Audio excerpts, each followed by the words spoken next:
Friends, Indian army special video में आपका स्वागत है। मैं आदित्य लेके आया हूँ आज कुछ स्पेशल जीके जीएस जो कि आपके इंडियन आर्मी के एग्ज़ाम में पूछे जा सकते हैं।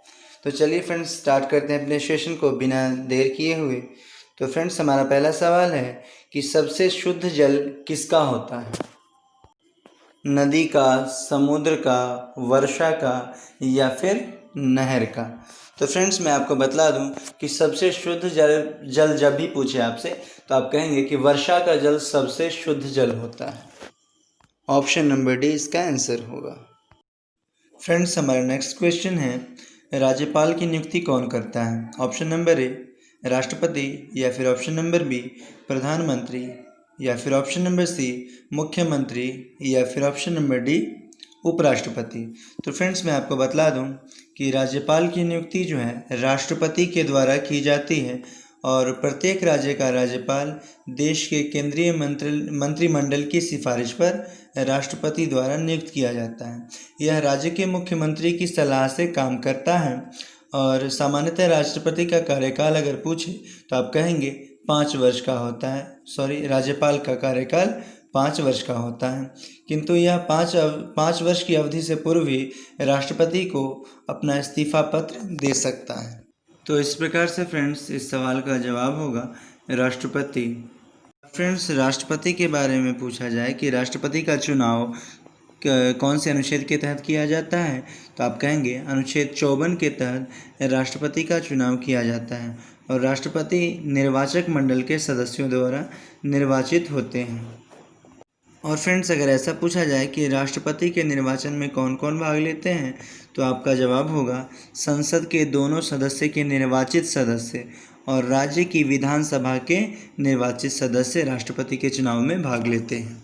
और फ्रेंड्स, ऑप्शन नंबर सी में जो मुख्यमंत्री है, मुख्यमंत्री विधानसभा के चुनाव में जिस दल को बहुमत मिलता है उस दल के नेता का चयन मुख्यमंत्री के रूप में किया जाता है। और इसकी नियुक्ति की बात की जाए तो मुख्यमंत्री की नियुक्ति राज्यपाल द्वारा की जाती है। फ्रेंड्स, ऑप्शन नंबर डी में जो उपराष्ट्रपति है, इस उपराष्ट्रपति को कहें तो राष्ट्रपति के बाद दूसरा सर्वोच्च पद उपराष्ट्रपति का होता है। और फ्रेंड्स, अगर आपसे यह पूछा जाए कि उपराष्ट्रपति का काम क्या होता है, तो इसका काम जो है राष्ट्रपति की अनुपस्थिति में सारे क्रियाओं को जैसे कि राष्ट्रपति की उपस्थिति में होता है उस तरह से लागू रखना होता है। मेरे कहने का यह तात्पर्य था कि अगर राष्ट्रपति उपस्थित नहीं है तो उसकी जगह उपराष्ट्रपति कार्यों को क्रियान्वयन कर सकता है। फ्रेंड्स, मैंने इन चारों ऑप्शन को इस वजह से डिटेल में बतला रखा है ताकि आपको अगर इन चारों पे और भी कोई सवाल पूछे तो आप वो सॉल्व कर सकें। और इसीलिए मैं हर वीडियो में यह कहता हूँ कि आप इस वीडियो में दिए गए लेक्चर को पूरे ध्यान से सुने और अंत तक सुने, क्योंकि यहाँ आपको एक क्वेश्चन से 4 और नए क्वेश्चन सीखने को मिलते हैं। हाय फ्रेंड्स, हमारा नेक्स्ट क्वेश्चन है, निम्नलिखित में से कौन निम्न सदन कहलाता है? ऑप्शन नंबर ए राष्ट्रपति या फिर ऑप्शन नंबर बी राज्यसभा या फिर ऑप्शन नंबर सी लोकसभा या फिर ऑप्शन नंबर डी मुख्यमंत्री। तो फ्रेंड्स, यहाँ पूछा गया है निम्न सदन। निम्न सदन कहने का मतलब लोकसभा है। जब भी आपसे निम्न सदन या उच्च सदन पूछा जाए तो यह पूछा जाता है संसद को लेकर के। संसद में ही उच्च सदन और निम्न सदन ये 2 पद होते हैं। उच्च सदन राज्यसभा को कहा जाता है और निम्न सदन लोकसभा को कहा जाता है। और फ्रेंड्स, अगर संसद सदस्य की बात पूछे कि संसद में कौन से सदस्य, किन किन सदस्य को मिलाकर के संसद का निर्माण होता है, तो आप कहेंगे कि राष्ट्रपति, राज्यसभा और लोकसभा ये तीनों मिलकर के संसद का सदस्य या संसद कहलाते हैं। फ्रेंड्स, हमारा नेक्स्ट क्वेश्चन है, महाभियोग प्रक्रिया द्वारा किसे हटाया जाता है? ऑप्शन नंबर ए मुख्यमंत्री या फिर ऑप्शन नंबर बी राष्ट्रपति या फिर option number C supreme court या हाई कोर्ट के जज या फिर ऑप्शन नंबर डी राज्यपाल। तो फ्रेंड्स, मैं आपको बतला दूं कि महाभियोग प्रक्रिया वैसी प्रक्रिया है जिसके अंतर्गत राष्ट्रपति, सुप्रीम कोर्ट या हाई कोर्ट के जज। फ्रेंड्स, महाभियोग प्रक्रिया तब लगाया जाता है जब संविधान का उल्लंघन होता है, या तो वो राष्ट्रपति के द्वारा हुआ हो या सुप्रीम कोर्ट या हाई कोर्ट के जज के द्वारा। अगर संविधान का उल्लंघन किया गया हो, यानी कि जो बातें संविधान में लिखी गई हैं ठीक उसके विपरीत कुछ काम किया गया है, तो उस समय उस व्यक्ति के ऊपर, यानी कि राष्ट्रपति या हाई कोर्ट या सुप्रीम कोर्ट के जज के ऊपर महाभियोग प्रक्रिया लगा करके उसे अपदस्थ किया जा सकता है, यानी कि उसे हटाया जा सकता है। आइए फ्रेंड्स, नेक्स्ट क्वेश्चन देखते हैं। केला का उत्पादन सर्वाधिक किस देश में होता है? Option number A Bharat, option number B चीन, या फिर ऑप्शन नंबर सी अमेरिका, या ऑप्शन नंबर डी इंग्लैंड। तो फ्रेंड्स, मैं आपको बतला दूं कि केला का उत्पादन सर्वाधिक मात्रा में हमारे भारत में ही होता है और इसका निर्यात भी हमारा भारत करता है। और ऑप्शन नंबर बी में जो चीन है, चीन की जनसंख्या विश्व की जनसंख्या, विश्व में जितने भी सारे देश हैं उन सभी देशों से अधिक है चीन की जनसंख्या, पर यहाँ की कृषि जनसंख्या के मुताबिक नहीं है। इसलिए भोजन के रूप में उपयोग होने वाले सभी खाद्य पदार्थों का काफ़ी मात्रा में चीन आयात करता है। फ्रेंड्स, जो लोग आयात करना का मतलब नहीं समझ रहे हैं वो जान लीजिए कि आयात करना का मतलब होता है जिस चीज़ की खेती या फिर प्रोडक्शन हमारे देश में नहीं हो रही है उस चीज़ को किसी अन्य देश से मंगवा करके अपने देश में उपयोग करना ही आयात करना कहलाता है।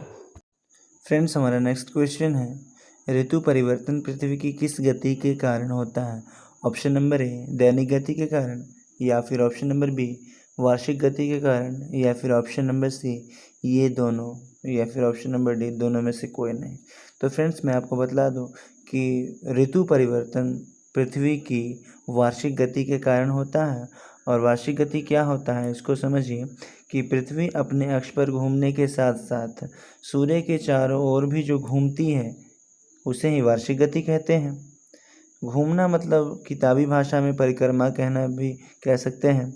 और सूर्य की एक परिक्रमा करने में अगर कोई पूछे कि समय कितना लगता है तो आप कहेंगे 365 दिन 6 घंटा 48 मिनट और 45.51 सेकंड का समय लगता है। और पृथ्वी की वार्षिक गति के कारण ही मौसम परिवर्तन होता है। और फ्रेंड्स, ऑप्शन नंबर ए जो दैनिक गति लिखा हुआ है यहाँ पे हम कहेंगे कि पृथ्वी अपने अक्ष पर पश्चिम से पूर्व की ओर जो घूमती है उसे ही तो दैनिक गति कहते हैं। और एक घूर्णन यानी पृथ्वी के अपने अक्ष पर एक चक्कर पूरा करने में अगर पूछे कि कितना समय लगता है तो आप कहेंगे 23 घंटे 56 मिनट और 4.09 सेकंड का समय लगता है। तो इस प्रकार से फ्रेंड्स आप इन सारी बातों को याद रखेंगे। हो सकता है कि मैंने जो क्वेश्चन इसमें लिखा है उस क्वेश्चन को ना पूछ के मैंने जो ये अभी डिस्कशन बतलाया है उन सब में से सवाल पूछ देते, इस वजह से आपको ये लेक्चर पूरा सुनना है। फ्रेंड्स, हमारा नेक्स्ट क्वेश्चन है, पृथ्वी अपने अक्ष पर कितने डिग्री झुका हुआ है? Option number A 24.5 degree, option number B 23.7 degree, या फिर ऑप्शन नंबर सी 23.5 डिग्री, या फिर ऑप्शन नंबर डी 66.5 डिग्री। तो फ्रेंड्स, मैं आपको बतला दूं कि पृथ्वी अपने अक्ष पर 66.5 डिग्री झुका हुआ है। फ्रेंड्स, पृथ्वी जिस धुरी पर या अक्ष पर घूमती है वह काल्पनिक रेखा होती है जो पृथ्वी के केंद्र से होकर उसके उत्तर और दक्षिण ध्रुव को मिलाने का काम करती है।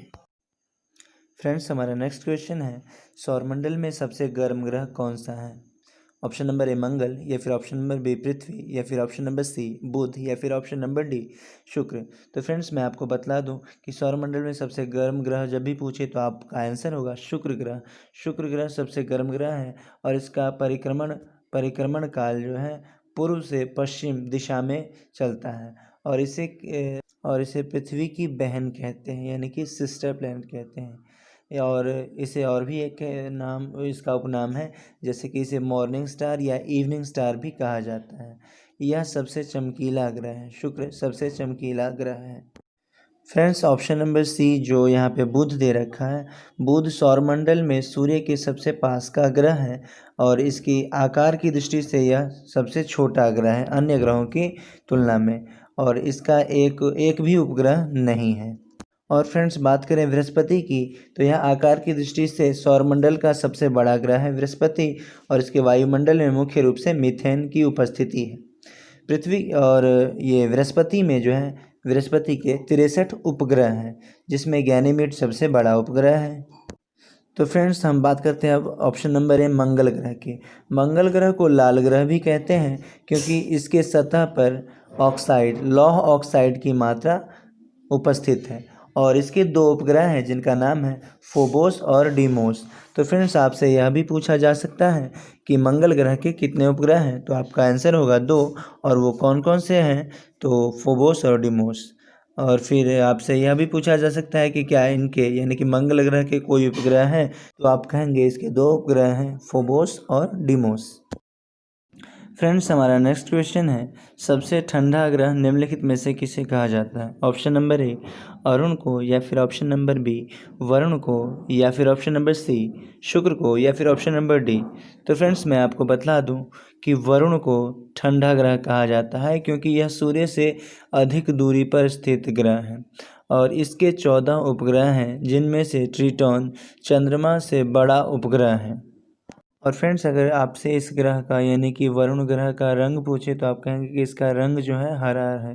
फ्रेंड्स ऑप्शन नंबर सी जो शुक्र ग्रह है, इसे पृथ्वी की बहन कहते हैं, मैंने इससे पहले वाले क्वेश्चन में बतलाया है, और यह सूर्य पृथ्वी के सबसे समीप का ग्रह है और इसका कोई भी उपग्रह नहीं है। तो फ्रेंड्स हमारा अगला सवाल है, चुनाव आयोग का मुख्यालय कहाँ स्थित है? ऑप्शन नंबर ए नई दिल्ली, या फिर ऑप्शन नंबर बी मुंबई, या फिर ऑप्शन नंबर सी कोलकाता, या फिर option number D Chennai.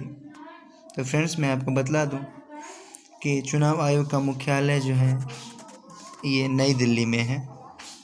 Friends हमारा नेक्स्ट क्वेश्चन है, what is the value of cos 30 degree? Option number ए है 1/2, या फिर ऑप्शन नंबर बी 1/√2, या फिर ऑप्शन नंबर सी √3, या फिर ऑप्शन नंबर डी नन, मतलब इनमें से कोई नहीं। तो फ्रेंड्स मैं आपको बतला दूं कि cos 30 डिग्री का मान यानी वैल्यू होता है 1/√2 यानी 1/2। ऑप्शन नंबर ए आंसर होगा। फ्रेंड्स हमारा नेक्स्ट क्वेश्चन है, सार्क देश का सचिवालय कहाँ पर स्थित है? ऑप्शन नंबर ए दिल्ली, या फिर ऑप्शन नंबर बी कराची, या फिर ऑप्शन नंबर डी ढाका, या काठमांडू। तो फ्रेंड्स मैं आपको बतला दूं कि सार्क देश का सचिवालय जो है काठमांडू में है, और इसकी स्थापना 1885 में की गई थी। फ्रेंड्स नेक्स्ट क्वेश्चन है, सूर्य से धरती पर प्रकाश को पहुंचने में कितना समय लगता है? ऑप्शन नंबर ए 8 मिनट, या फिर ऑप्शन नंबर बी 14 मिनट, या फिर ऑप्शन नंबर सी 4, या फिर option number D 16 minute. Friends यहाँ पे जो आंसर होगा हमारा ऑप्शन नंबर ए होगा 8 मिनट, ये राइट आंसर होगा।